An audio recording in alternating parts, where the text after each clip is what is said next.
कोयटा के अंदर आज एक बड़ा अहम दिन है और वो ये है कि आप जानते हैं कि बलूचिस्तान जो BNP है, बलूचिस्तान नेशनल पार्टी, उनकी जानिब से जो एहतजाज का सिलसिला है, जो धरने का सिलसिला है, वो 12वें रोज़ में दाखिल हो चुका है और अभी तक जो है वो मारिंग बलोच को रिहा नहीं किया गया।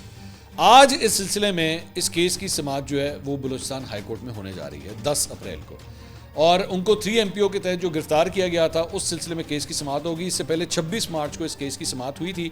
बलूचिस्तान हाई कोर्ट के जस्टिस रोज़ी खान बड़ेच और जस्टिस शौकत अली रखशानी, उन पे मुश्तमिल बेंच ने जो है वो बलोच यकजहती कमेटी की सरबराह डॉक्टर मारिंग बलोच की गिरफ्तारी के खिलाफ दायर दरख्वास्त पर समाअत के लिए मंजूर करते हुए IG पुलिस, वफाकी और सूबाई महकमा दाखिला को नोटिस जारी किए थे।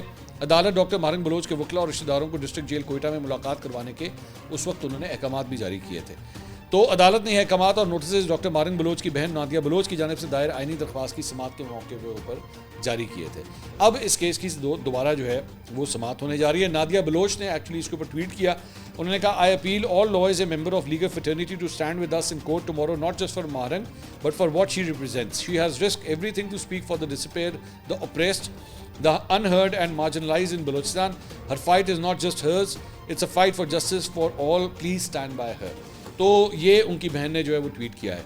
अब कई लोगों की, कई तज्ज़ियाकारों की जो बलूचिस्तान के हालात के हवाले से जो है बड़ी गहरी नज़र रखते हैं, उनका ये कहना है कि अगर आज मारिंग बलोच को रिलीफ मिल जाता है बलूचिस्तान हाई कोर्ट से और उनकी ये 3 MPO के तहत जो गिरफ्तारी है उसे गैर कानूनी या उसे मुअत्तल कर दिया जाता है और मारिंग बलोच को जो है वो छोड़ दिया जाता है, तो बलूचिस्तान में इस वक्त जो टेंशन का माहौल है वो काफ़ी हद तक ख़त्म हो जाएगा।